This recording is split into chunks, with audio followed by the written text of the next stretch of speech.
Тут за останній час прийшла низка повідомлень, там майже вже нам і томагавки давали. Да? Томагавки нам ніколи не дадуть. Томагавка є технологія, яка дозволяє змінювати ціль під час вже виконання бойової задачі. І це те, про що мріє Радянський Союз, а тепер Росія. Отримати технологію, яка дозволить їм зрозуміти, як це робити. Ракети JASSM для літаків F-16.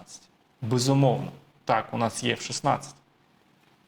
Ракети JASSM передбачає використання на літаках F-16, але в версії блок 40 і вище.